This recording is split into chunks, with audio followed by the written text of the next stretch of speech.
I was polishing the chandelier in the dining room when Richard walked in with his guests. The same chandelier I had picked out at an estate sale in 1995. The one I'd haggled down from $2,800 to $1,900 because we were still paying off the mortgage back then. Now I stood on a stepladder with a rag in my hand, invisible. Before we continue, comment where you're watching from. And subscribe to the channel. We'd love to see how far our stories are reaching. Claire, make sure you get the crystal drops, Richard said without looking at me. Vanessa hates when they're dusty. I kept my eyes on the glass. 28 years of marriage, and he talked to me like I was furniture.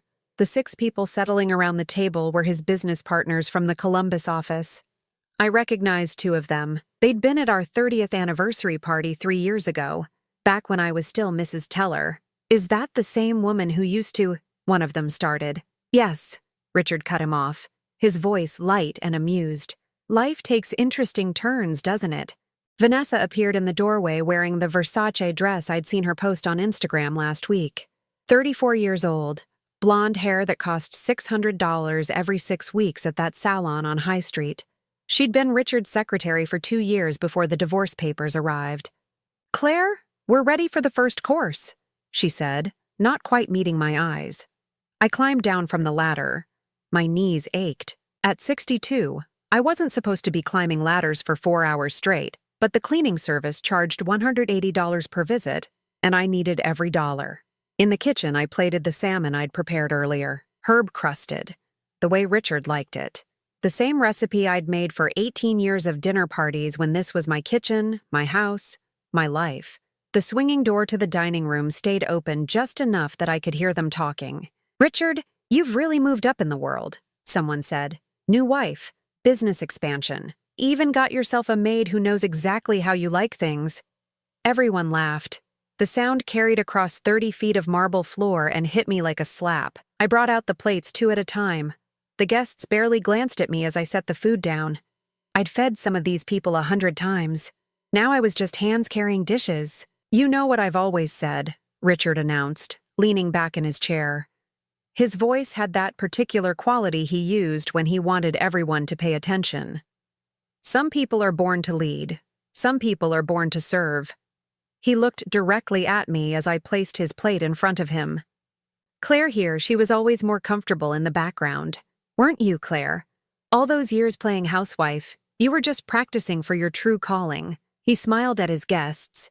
You were born to serve. It's in your DNA. The words landed somewhere deep in my chest. I kept my face blank, my hands steady. That's a bit harsh, Richard, one of the women said, but she was smiling. Honest, he corrected. I'm being honest. The divorce was the best thing that ever happened to both of us. She gets to do what she's good at. I get to actually live. Vanessa touched his arm. Baby, let's not make this awkward. It's not awkward, Richard said. Is it awkward, Claire? I met his eyes. 28 years of marriage, and I'd forgotten how cold they could be when he wanted something.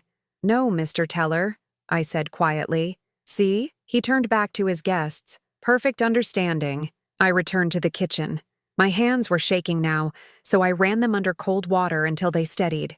Through the door, I could hear Vanessa changing the subject, steering the conversation toward Richard's latest development project in German Village. The pasta course took 12 minutes to prepare. I focused on the mechanics. Boil water. Salt it properly.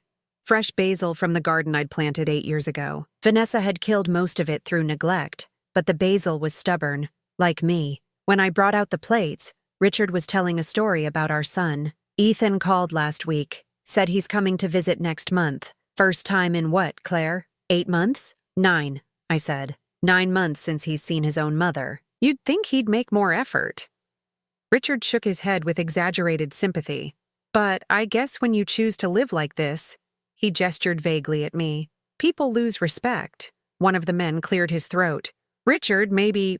What? I'm stating facts. Claire chose to refuse the settlement I offered. She wanted to be independent. He practically spat the last word. Well, here we are.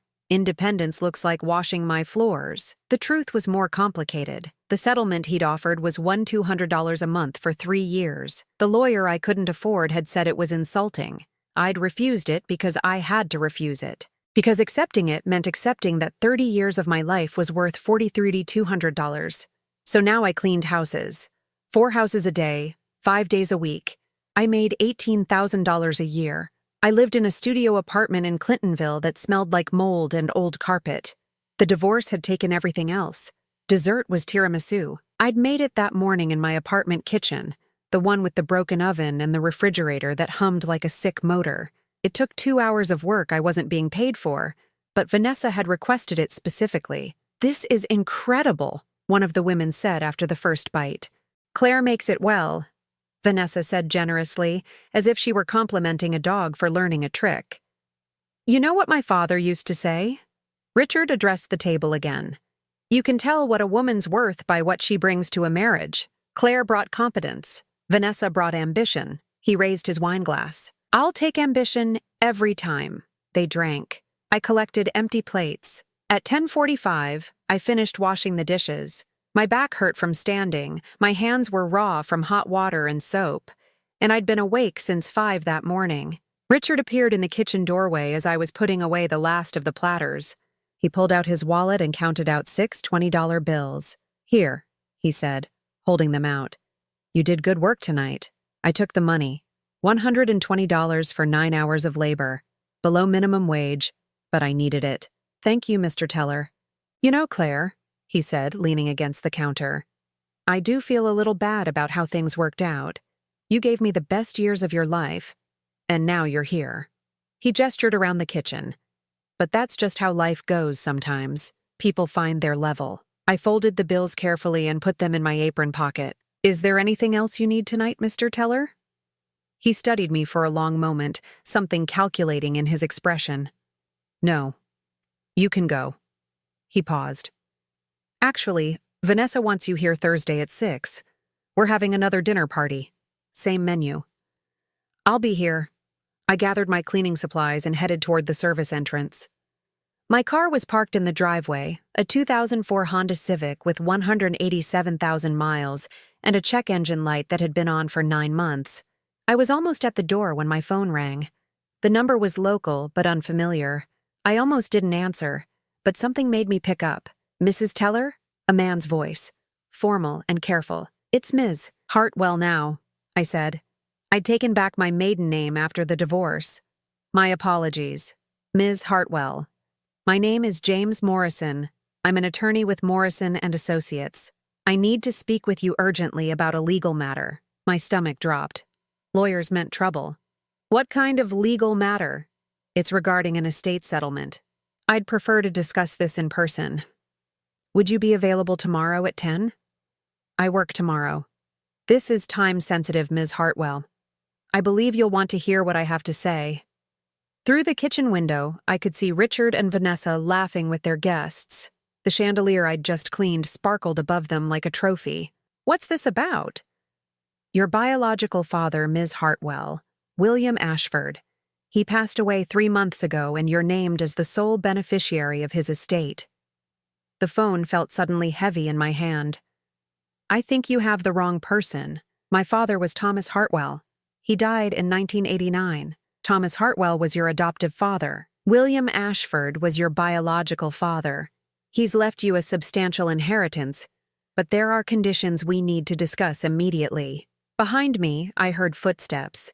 I turned to see Richard standing in the hallway watching me. "Who are you talking to?" he demanded. I covered the phone's mouthpiece. "Wrong number." His eyes narrowed, but before he could say anything, he reached out and plucked the phone from my hand.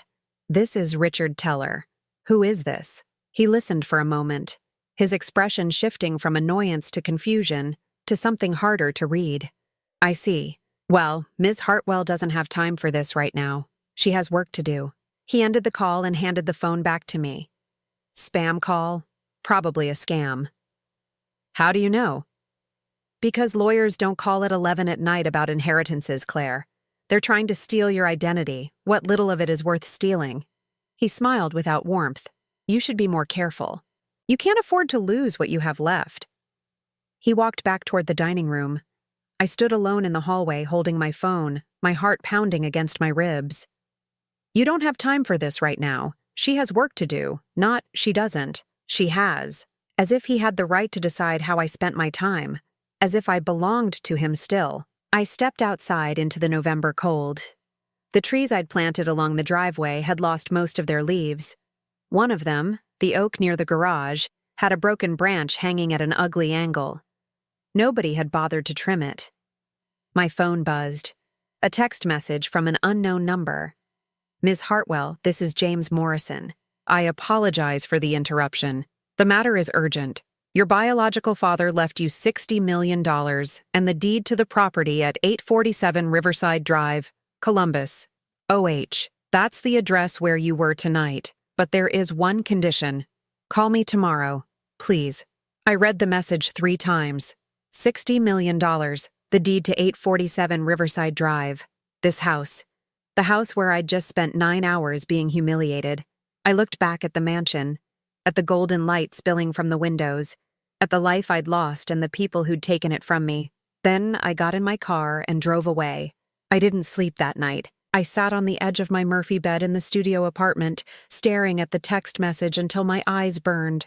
$60 million. The house. My house. At 6 a.m, I called the number James Morrison had left. "Ms. Hartwell," he answered on the second ring. "I was hoping you'd call early. Tell me this isn't a scam." "It's not a scam. Can you come to my office at 9? I have all the documentation ready." I looked at my phone calendar. I was scheduled to clean Mrs. Patterson's house in Bexley at 9, then the Hoffman's place in Upper Arlington at noon. If I canceled, I'd lose $140 for the day. "I'll be there," I said.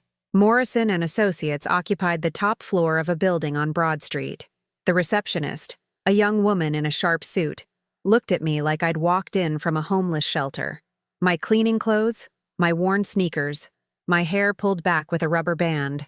"I have an appointment with Mr. Morrison," I said. She checked her computer screen.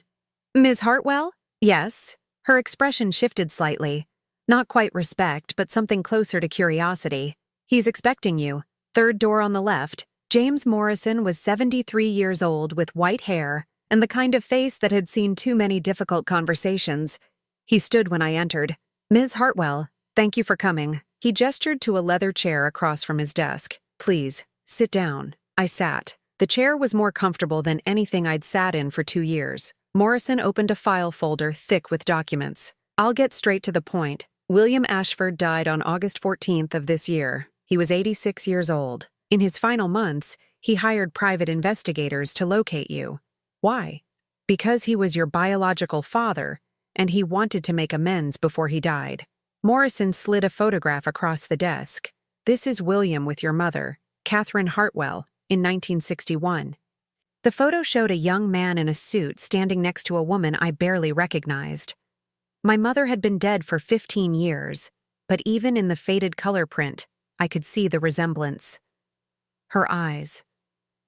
My eyes. My mother never mentioned him. She couldn't. William was married when they had their affair. When Catherine became pregnant, William's wife threatened to destroy her reputation if she ever made the relationship public. So Catherine married Thomas Hartwell quickly, and he agreed to raise you as his own." I felt something cold settling in my chest. "Thomas knew?" "Yes. He was a good man, Ms. Hartwell. He loved you as his daughter." I thought about the man who'd taught me to ride a bike, who'd paid for my college education, who'd walked me down the aisle when I married Richard. He'd known all along, and he'd never said a word. "What does William want from me?" Morrison pulled out another document. "Nothing. He wants to give you something. His entire estate. $60 million in liquid assets, plus a substantial real estate portfolio, including the house on Riverside Drive." "Yes. He purchased that property in 1994 and placed it in a trust. When you married Richard Teller in 1995, William had the deed transferred to your name as a wedding gift.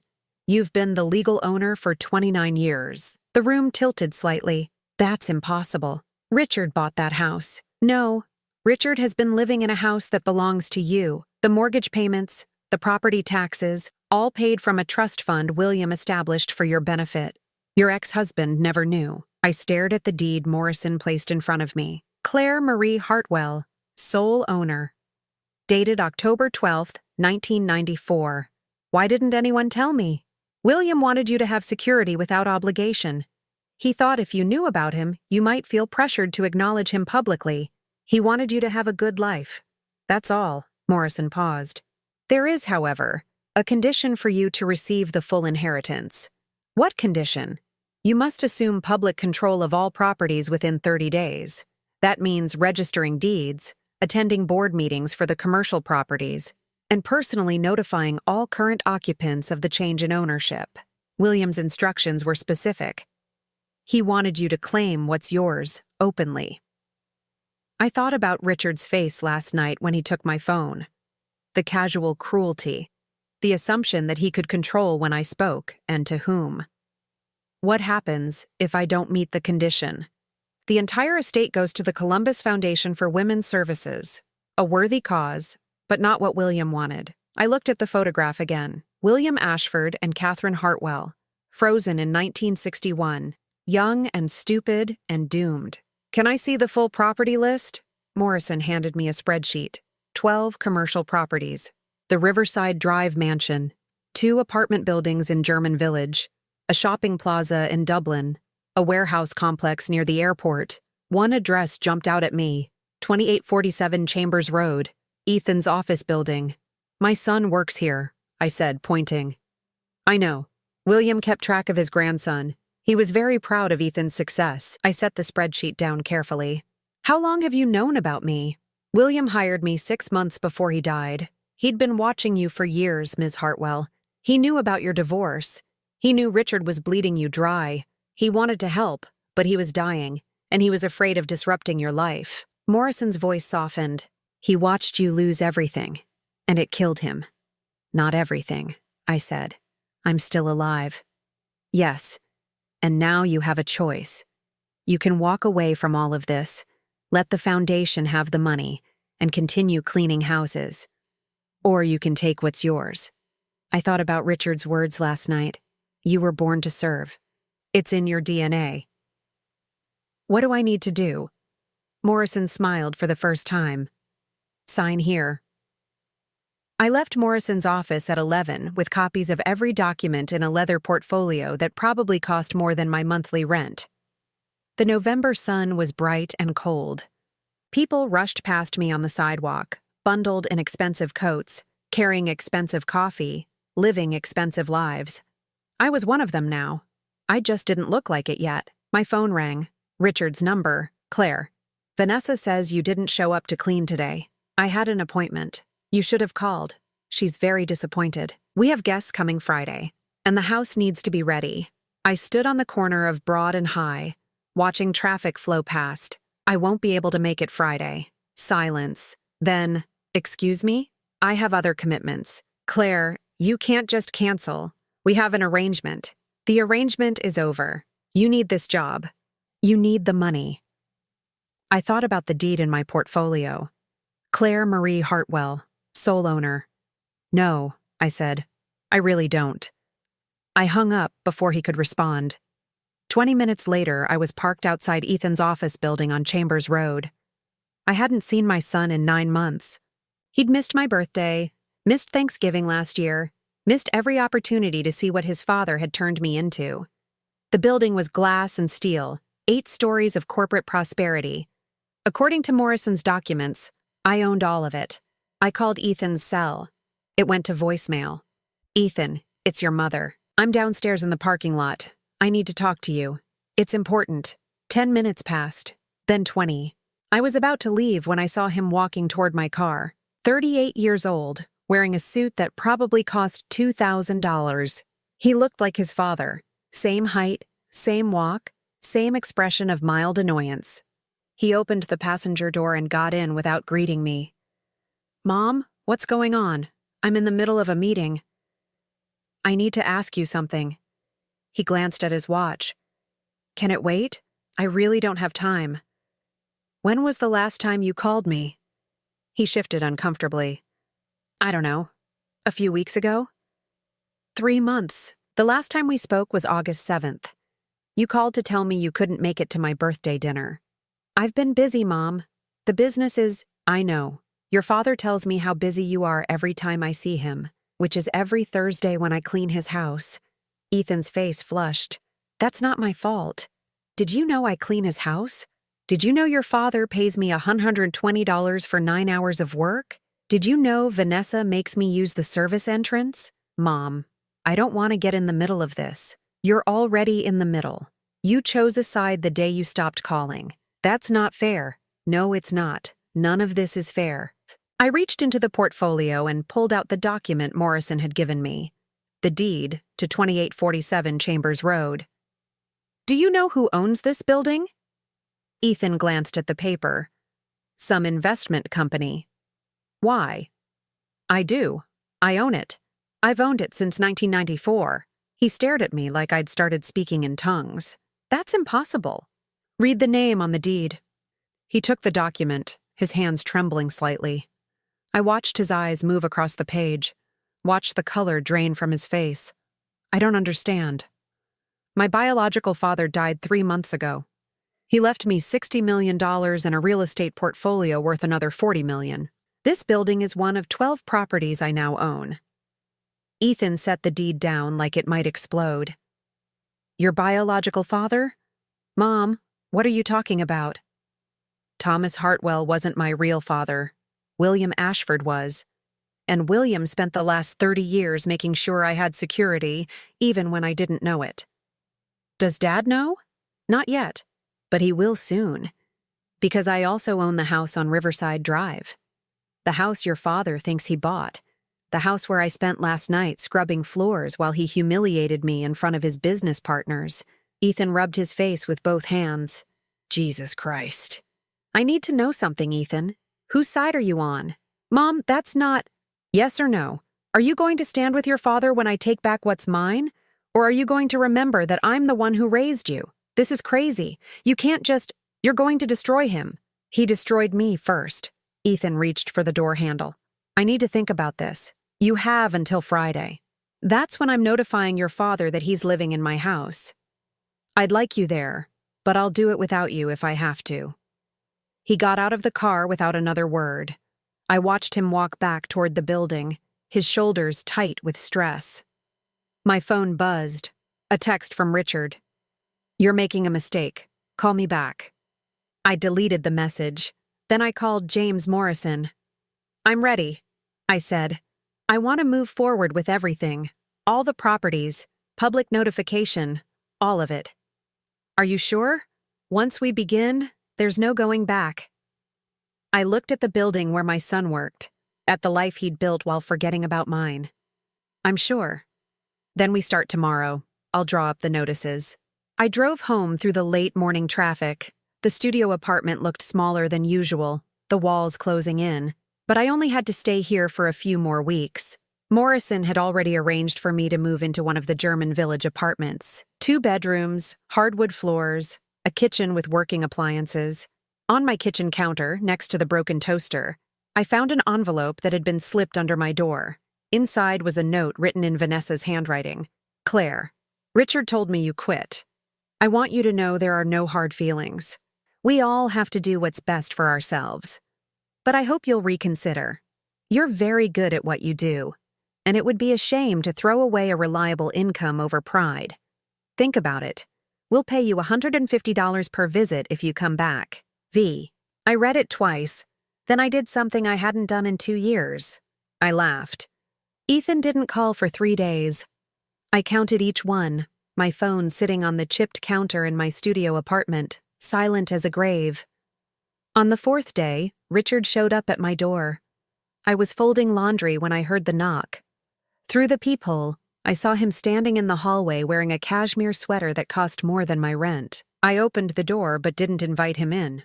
Claire. His voice had that false warmth he used when he wanted something. We need to talk. About what? About whatever you told Ethan. He's been acting strange all week. Richard tried to look past me into the apartment. Can I come in? No. His jaw tightened. Fine. Ethan mentioned you made some wild claims about owning property. I want you to know, I understand the divorce was hard, but inventing stories isn't going to help. I kept my expression neutral. What stories? About some inheritance. About owning the house. Have you thought about talking to someone? A therapist? I have documentation. Documentation of what? A scam? He softened his voice. Look, I know things have been rough. If you need money, I'll pay you more for the cleaning. $200 per visit. I thought about the portfolio in my closet. 12 properties. $60 million. I don't need your money, Richard. Everyone needs money, especially people living in places like this. He glanced at the stained carpet, the flickering lights. You're being stubborn. I think you should leave. Not until you tell me what you said to Ethan. I told him the truth, that William Ashford was my biological father, that he left me his estate, that I own the house on Riverside Drive. Richard stared at me, then laughed. That's insane. I bought that house. I paid the mortgage for 3 decades. No, you lived in it. There's a difference. I have the paperwork, the mortgage documents, the deed. Then look at the deed more carefully. Look at the name on the title. Something flickered across his face. Doubt, maybe. You're lying. Call your lawyer. Ask him to pull the county records. See whose name is on it. Richard's face hardened. If you're trying to scam me, I'm not trying anything. I'm telling you what is. Then prove it. Show me this documentation. I could have. The portfolio was 10 feet away, but something stopped me. No, I said. You'll find out soon enough. When? When my lawyer serves you with notice. Should be Monday or Tuesday. The color drained from his face. Notice of what? That you're occupying my property without a lease. That you have 30 days to pay market rate rent or vacate. You can't do that. I can. I'm the owner. Richard pushed past me into the apartment. I stumbled back, catching myself on the kitchenette. He looked around with disgust. Where is it? Where's this documentation? Get out. Not until you show me. He moved toward the closet. I grabbed his arm. He shook me off and I hit the corner of the Murphy bed frame. Pain shot through my hip. Richard pulled open the closet and found the leather portfolio on the top shelf. I watched his face as he read, watched the confidence drain away, watched his hands start to shake. This is fake, he said, but his voice wavered. Call James Morrison if you don't believe me. His number's on the letterhead. Richard flipped through the pages. The deed, the trust documents, the property list. His face went from red to white to gray. You knew. While you were cleaning my house. You knew? I found out the night you ripped the phone from my hand. He sank onto the edge of my bed, still holding the portfolio. William Ashford. I met him once at a charity function in 1996. He never mentioned knowing you. He didn't want to complicate things. Richard looked up at me, and for the first time in years, I saw real fear in his eyes. You're going to destroy me. I'm going to take back what's mine. The house is worth $3 million. I've put another $1 million into renovations. You can't just... I can. And I will. Richard stood slowly. He still held the portfolio. I won't let you do this. I'll fight you in court. I'll prove you knew about the property during our marriage. Good luck proving I knew. I have 30 years of tax returns showing no rental income, no documentation of ownership at all. He moved toward the door, then stopped. What do you want? Money? Name your price. It's not about money. Everything's about money. No, some things are about dignity. Richard's face twisted. Dignity. You're a cleaning woman living in a slum. I do now. He left without another word, taking my portfolio with him. I locked the door and sat on the bed. My hip throbbed where I'd hit the frame. My phone rang. James Morrison. Ms. Hartwell, I just received a very angry call from Richard Teller's attorney. They want copies of all documentation. Richard was just here. He took my portfolio. That's fine. I have copies of everything. But Ms. Hartwell, are you sure you want to proceed? Once we serve notice, this becomes public. I thought about Richard's face when he realized I owned the house. I'm sure. Then I'll have the notices prepared for Monday. In the meantime, I'd recommend staying somewhere else this weekend. Mr. Teller knows where you live. The apartment in German Village is ready. I can have someone meet you there in an hour. The German Village apartment was on the 3rd floor of a renovated brick building. Hardwood floors, crown molding, windows overlooking tree-lined streets. 2 bedrooms, a real kitchen, a bathroom with a clawfoot tub. The building manager, Sandra, handed me the keys. Mr. Morrison said utilities are already on. Grocery store 2 blocks south. You need anything? I'm in 1B. After she left, I walked through the empty rooms. In the master bedroom, I found an envelope on the windowsill. Inside was a note in handwriting I didn't recognize. Dear Claire, I'm sorry I never had the courage to know you. I watched you grow into a remarkable woman. I watched you survive when everything fell apart. I couldn't help you then, but I can help you now. This is yours, all of it. Be free. Your father, William. The note was dated August 10th, 4 days before he died. I sat on the floor and cried for the first time since the divorce. Not gentle tears, but the kind that come from somewhere deep. I cried for the father I never knew, for the mother who'd kept his secret, for Thomas Hartwell, who'd loved me anyway, for 30 years with a man who'd never really seen me. When I was done, I called Ethan. He answered on the 4th ring. Mom, I'm sorry for ambushing you, for making you choose sides. Dad came to see me yesterday. He was furious. Said you're trying to steal his house. It's not his house. It never was. I know. I had my lawyer check the county records. Your name is on the deed since 1994. Ethan's voice was quiet. Why didn't you tell me about William Ashford? I didn't know. Not until 4 days ago. Dad says you're going to kick him out. I'm giving him options. He can pay rent, or he can leave. Mom, he's my father, and I'm your mother, the one who raised you, the one who cleaned his house while he laughed at me. Silence. Then, I didn't know it was that bad. You didn't want to know. That's not fair. No, it's not. But it's true. What do you want from me? I want you to remember who I was before the divorce, before I became invisible. I want you to decide if that woman deserves better. And if I can't choose, then you've already chosen. I ended the call before he could respond. That night, I slept in the German village apartment on an air mattress Sandra loaned me. The building was quiet. No sirens, no shouting through walls, no smell of mildew. At 3 a.m, my phone buzzed.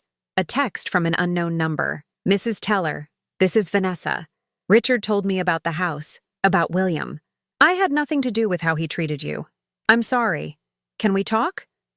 I stared at the message for a long time. Then I blocked the number and went back to sleep. Monday morning arrived cold and clear. I woke up in the German village apartment at 6, made coffee in a kitchen with working appliances, and watched the sun rise over the brick buildings across the street. At 9, James Morrison called. The notices have been delivered. Richard Teller received his at 8:47 this morning. His attorney called me 6 minutes later. What did he say? That this is harassment, that you're mentally unstable, that they'll fight this in court. Morrison paused. Ms. Hartwell, I need to prepare you.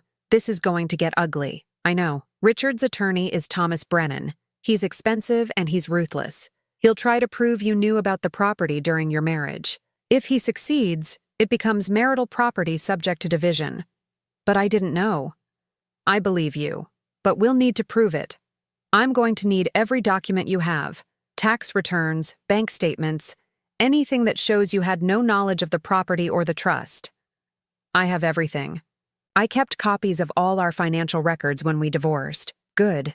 Bring them to my office this afternoon. And Ms. Hartwell, one more thing. Richard filed a restraining order request this morning. He's claiming you threatened him. My coffee cup stopped halfway to my mouth. I never threatened him. He says you told him you'd destroy him, that you became physically aggressive when he tried to leave your apartment. He pushed his way into my apartment. He went through my things without permission. I have a bruise on my hip where I hit the bed frame.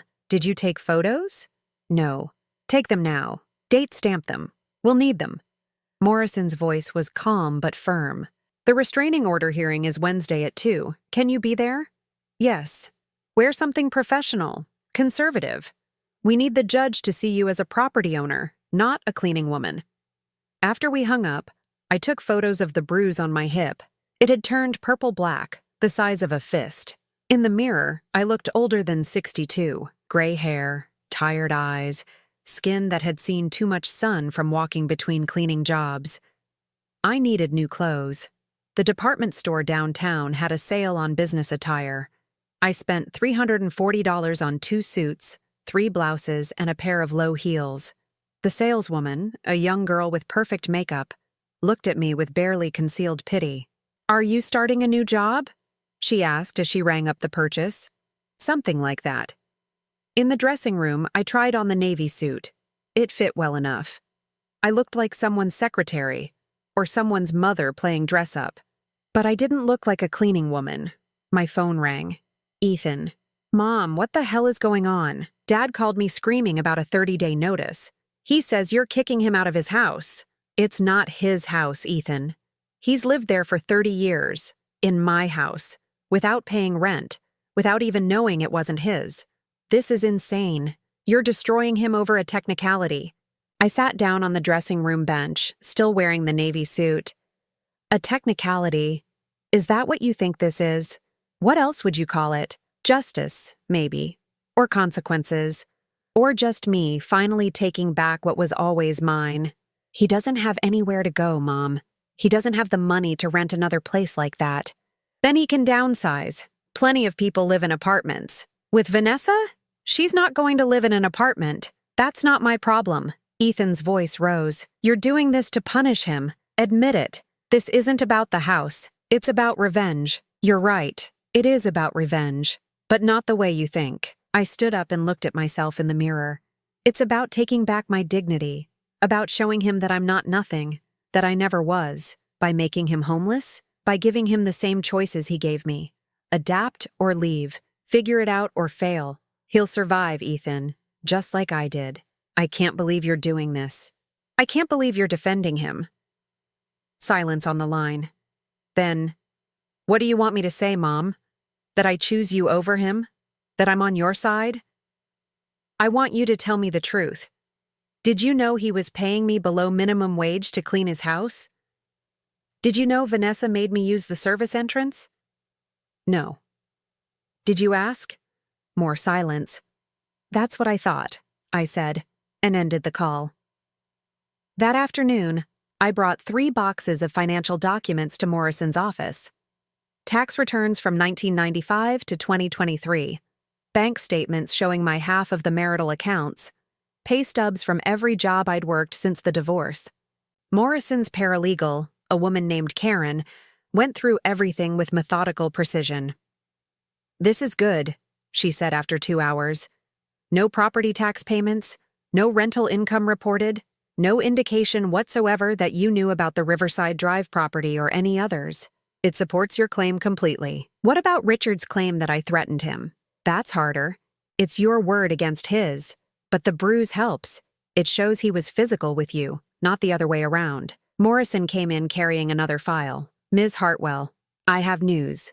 Richard's attorney just sent over a settlement offer." "Already? He wants to resolve this quickly, before it becomes public." Morrison opened the file. "He's offering you $500,000 in exchange for signing the property over to Richard and dropping all claims." I almost laughed.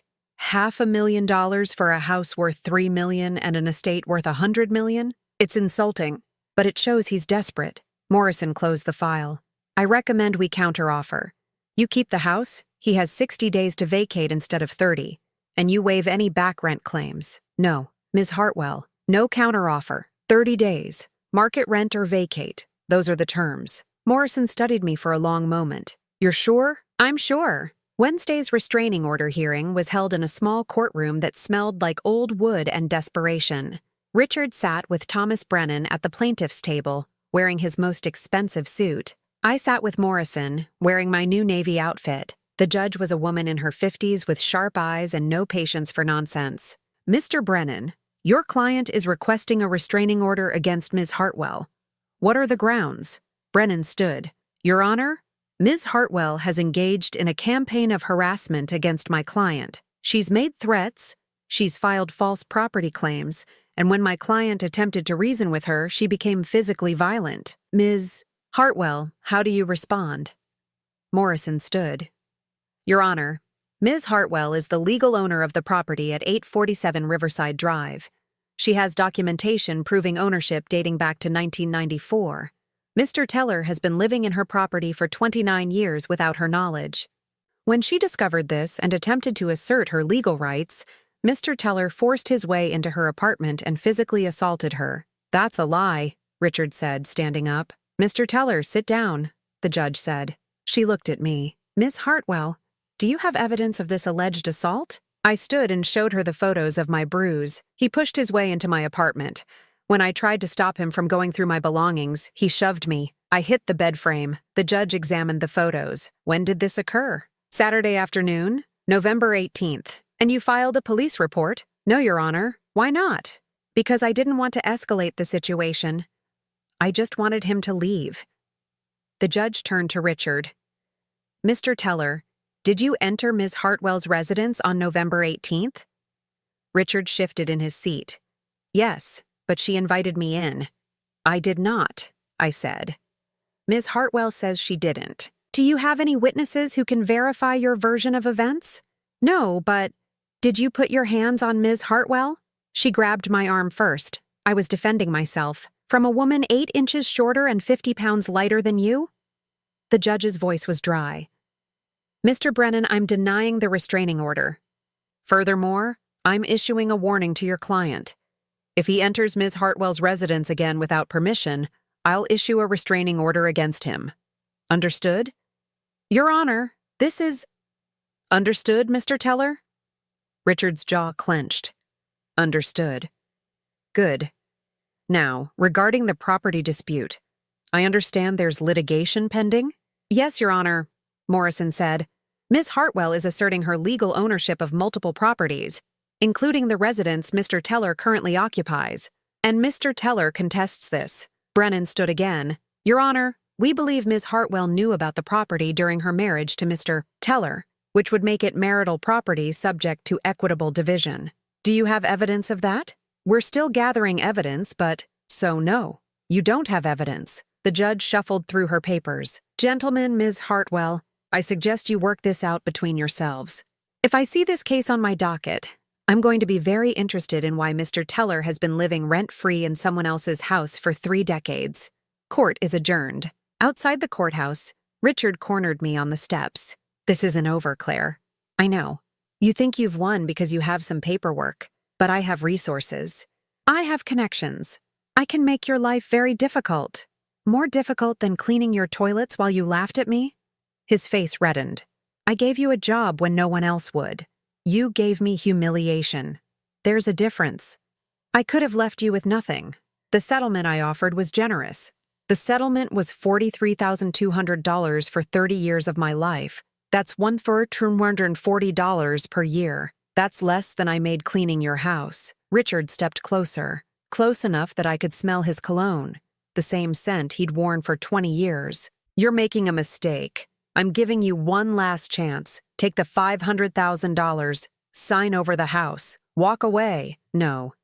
Then you'll lose everything. I'll drag this through court for years. I'll destroy you financially."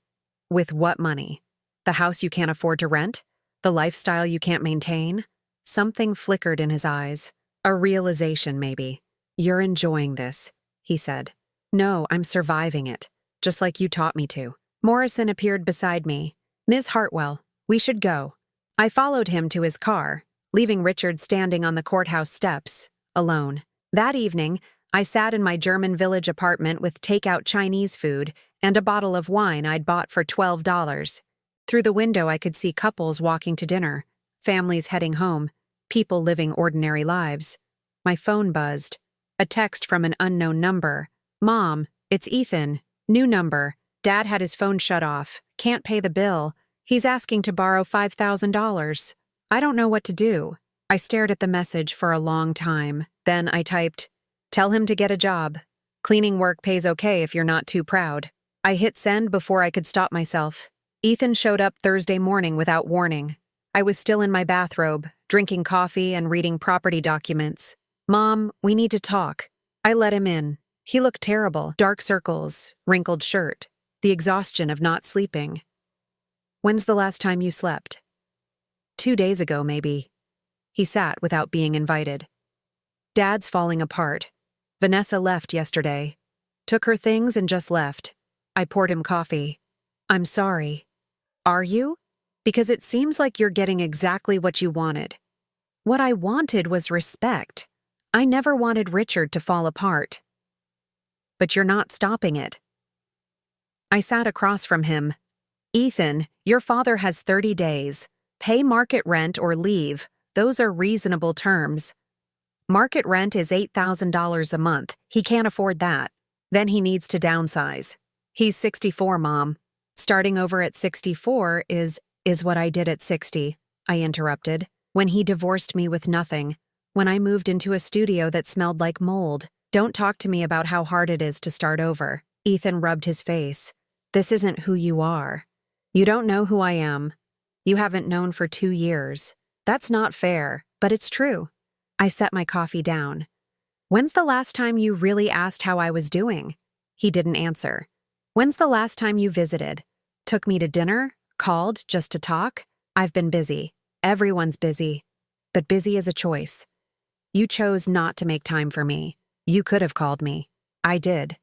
17 times in 6 months after the divorce. You answered 3 times. After that, I stopped trying. His face crumpled. I didn't know it was that bad. You didn't want to know. Because knowing meant choosing sides. It was easier to let me disappear. We sat in silence. Outside, a car alarm echoed down the street. Dad told me something yesterday, Ethan said finally. He said you laughed when you saw him at the courthouse, that you enjoyed watching him suffer. I didn't laugh. He said you did. Your father sees what he wants to see. Ethan looked around my apartment, the second-hand furniture, the unpainted walls. Is this what William Ashford wanted? For you to destroy Dad? William wanted me to have security, choices, to never be at someone else's mercy. I leaned forward. What's happening to your father is consequence. 30 years of living beyond his means in a house he never owned. He thought he owned it, because he assumed, because he took for granted that everything was his. I paused, the way he took me for granted. Ethan stood and walked to the window. I found something yesterday, going through Dad's files, financial records from the divorce, and the settlement he offered you, $200 a month for 3 years. But there was another offer, the one his lawyer originally proposed, the one Dad rejected. I felt something cold settle. I never saw another offer. $3,500 a month for 10 years, plus half his business value, plus health insurance. It was fair, and Dad said no. Ethan's voice cracked. There's an email, Dad to his lawyer. It says, Claire needs to learn what it's like to actually work. Give her the minimum and let her figure out the rest. The room felt darker. He wanted me to suffer. He wanted you to fail, so he could feel justified. Ethan showed me his phone. This is from 3 months later. Dad asking his lawyer how to reduce alimony further. The lawyer said no, so Dad started paying you cash for cleaning, below minimum wage. I read the email twice. The casual cruelty. Why are you showing me this? Because I need to know what kind of man my father is, and I need you to see that I know. Ethan sat closer. I'm sorry, Mom. I'm sorry I didn't see it. I'm sorry I didn't ask. I'm sorry I let 2 years go by. You couldn't have known. I should have. I'm your son. We sat in the morning light, the space between us smaller. What happens now? He asked. Now I decide what to do with everything, with my life. And Dad? That's up to him. He has choices. He just doesn't like them. Ethan nodded.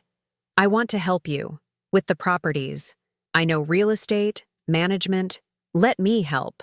Why? Because you're my mother. Because I owe you. Because I want to be part of your life again. I searched his face for manipulation, found only exhaustion and remorse.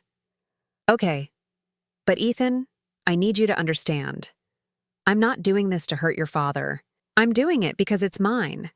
Because William wanted me to have security. I understand. Do you? Because when this is over, your father will make you choose. I choose you, Ethan said quietly. I should have chosen you 2 years ago. That afternoon, we met with Morrison. He spread a map showing all 12 properties. The portfolio generates $4 million annually. Net income after expenses is about $6 million per year. Ethan studied the map. Mom, this is serious wealth. What about the Riverside Drive house? I asked. Market rent is $8,000 monthly, but there's another option. Morrison pointed to a notation. William's will includes a clause about family occupancy. You can offer Richard below market rent. Say $3,000 monthly. It's a business arrangement. Why would I do that? Because it ends litigation immediately. Richard's lawyer is building a revenge narrative. If you offer reasonable terms, you undercut that. Ethan looked at me. It's your choice, Mom. I thought about Richard on the courthouse steps, the fear in his eyes. What if he can't afford $3,000? Then he needs to find somewhere else, Morrison said. But this establishes you're reasonable, not vindictive. Even though I have every right to be vindictive. Even though. I looked at the map. All the properties William had built over a lifetime. Offer him $4,000 monthly, 1-year lease, no renewal guaranteed. He pays on time or he's out. Morrison made a note. I'll draw up papers. And if he refuses, we proceed with eviction, but I think he'll accept. He has no other options. We left at 4. Ethan walked me to my car. That was generous. Offering Dad the lease. It wasn't generous. It was practical. I don't want to be the villain. You're not the villain. You never were. Your father won't see it that way. I know. Ethan hesitated. I'm having dinner with him tonight. Should I tell him about the lease? Morrison will tell him officially tomorrow, but yes, mention it. Make sure he understands it's one time. Ethan hugged me. Something he hadn't done in 2 years. I'm proud of you, Mom, for fighting back, for not disappearing. After he left, I sat in my car watching people walk by. A woman my age with grocery bags, a young couple holding hands, an old man with a dog, normal people living normal lives. I wasn't sure I'd ever be normal again, but maybe that was okay. My phone buzzed. Morrison, Richard's lawyer just called. They want to meet tomorrow. I think they're ready to concede. I typed back, good, I'm ready to finish this. The settlement meeting was scheduled for Friday at 10. I woke at dawn and stood at the window watching the city wake up. Somewhere out there, Richard was making calculations, weighing options, realizing he had none. I dressed in the gray suit, the one that made me look like someone who owned things. Morrison called at 8. Richard's attorney sent their counteroffer. He'll accept $4,000 monthly if you agree to 5 years with guaranteed renewals. No. Ms. Hartwell, it's not unreasonable. 1 year, no guaranteed renewal. Those are my terms. He'll walk away.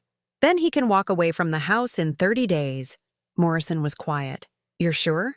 I've never been more sure. Then I'll tell them. See you at 10. Morrison's conference room overlooked Broad Street. Richard was already there when I arrived, sitting next to Thomas Brennan. He'd lost weight. His suit hung loose, and there were new lines around his mouth. He didn't look at me when I sat down. Let's begin, Morrison said. Ms. Hartwell offers a 1-year lease at $4,000 monthly. First and last month, due upon signing. No guaranteed renewal. Brennan leaned forward. My client cannot commit without stability beyond 1 year. We propose 5 years with automatic renewal. No, I said. Richard finally looked at me. Claire, be reasonable. I can't plan around 1-year leases. I lived month to month for 2 years. You'll manage. That's different. How? I have a business to run, a reputation to maintain. Then buy your own house. Like everyone else. Brennan tried again. Ms. Hartwell, my client will pay fair market rent for reasonable security. 3 years. Final offer. I looked at Morrison. He gave a slight nod. 2 years, I said. Fixed rent of $4,500 monthly. No automatic renewal. At 2 years, we renegotiate or he leaves. Richard's jaw clenched. That's $108,000 over 2 years. For a house you never owned. For a house that was mine while you were humiliating me. Claire, do you remember what you said 3 weeks ago at your dinner party? I leaned forward. You said I was born to serve, that it was in my DNA. The room went silent. Do you remember how everyone laughed? How you looked at me like I was furniture? Richard's face reddened. I was joking. No, you were honest. Probably for the first time in years. I stood. 2 years at $4,500. Take it or leave it. You have until 5 today. I walked out before anyone could respond. I spent the afternoon at the Riverside Drive house. Morrison had given me keys. I wanted to see it again as an owner, not a servant. The chandelier I'd cleaned still sparkled. The kitchen still smelled faintly of herbs. The dining room where Richard had humiliated me was empty, the table bare. I walked through every room slowly. This was mine. Had always been mine. In the attic, I found boxes of old photographs. Our wedding, Ethan as a baby, family vacations, 30 years of a life that looked perfect from outside. I pulled out a photo from 1997. Richard and me at a charity gala, both smiling. I'd worn a green dress that night. I wondered when he'd stopped meaning it. My phone rang. Morrison. He accepted. 2 years at $4,500. First and last due by Monday. Good. Ms. Hartwell, one more thing. Richard's asking if he can speak with you, privately. His attorney thinks it might help with closure. I looked around the attic, at the boxes of memories. Tell him I'll be here for another hour. Richard arrived at 4:30. I met him at the front door. Thank you for seeing me, he said. I didn't invite him in. We stood in the foyer, 5 feet apart. What do you want, Richard? I wanted to apologize for the things I said, the way I treated you. Okay. That's it? Just okay? What do you want me to say? That I forgive you? That we can be friends? I want you to understand that I never meant to hurt you. You made choices, Richard. You chose to divorce me. You chose an insulting settlement. You chose to pay me below minimum wage. You chose to humiliate me. I was angry. The divorce was hard for me too. You left me for your secretary. Don't pretend you were the victim. Richard's face hardened. I left because you had nothing left to give. You'd become boring, predictable, and now you need a place to live. I need to know why. Why you're doing this. Is it revenge? Money? What do you want from me? I looked at him and realized I felt nothing. No anger, no satisfaction. Just emptiness where something used to be. I don't want anything from you. I just want you to understand something. For 30 years, I thought this house was ours. I thought I was building a life with you. I thought I mattered. You did matter. No. I was convenient, useful, but I didn't matter. I stepped back. You have 2 years here. After that, I'm selling this place. You can't. This is my home. This is my house. There's a difference. I closed the door before he could respond. That evening, Ethan came by with pizza and beer. We ate in comfortable silence. Dad called, he said finally. He said you were cruel today. Was I? I don't know. Were you? I was honest. Maybe that's the same thing to him. He's scared, Mom. Really scared. Then he'll learn. Or he won't. Either way, it's not my problem anymore. Ethan nodded. I talked to a property management company about your portfolio. They're good. I think you should meet with them. You don't want to do it? I want to help. But Mom, this is your life. Your money, your decisions. You don't need me making them. I squeezed his hand. When did you get so smart? I had a good teacher. I just forgot for a while. 3 months later, I stood in my new office downtown. Morrison helped me set up a family foundation focused on helping divorced women over 50 rebuild their lives. Job training, legal assistance, temporary housing. The kind of help I'd needed 2 years ago. My first employee was Sandra, 58, recently divorced. She'd been working as a hotel maid. I don't have office experience, she'd said. Neither do I, I'd replied. We'll figure it out together. Ethan stopped by twice weekly to help with finances. Richard paid rent on time, though we hadn't spoken since that day. I'd moved into a 3-bedroom condo in the short north, started painting classes, joined a book club. I was learning who I was without Richard defining me. 6 months after the settlement, I threw a party in my condo. Small gathering, Ethan and his girlfriend, Sandra and her daughter, Morrison and his wife, women from book club. We ate food I'd cooked, drank wine I'd chosen, laughed about nothing important. Ethan raised his glass. To my mom, who survived being invisible and became impossible to ignore. Everyone drank. I felt tears, but good tears. Clean tears. Later, cleaning up, I stood at the window looking at city lights. Somewhere out there, Richard was probably sitting in the house that was mine, wondering how his life had gotten so small. I didn't feel sorry for him, but I didn't feel victorious either. I just felt free. I texted Ethan, "Thank you for coming tonight. Thank you for coming back." His reply, "Thank you for letting me. Love you, Mom." I finished washing dishes. My dishes, in my kitchen, in my home. Outside, the city hummed. Inside, I was finally completely myself. Not a wife, not a maid, not invisible, just Claire. And that was enough.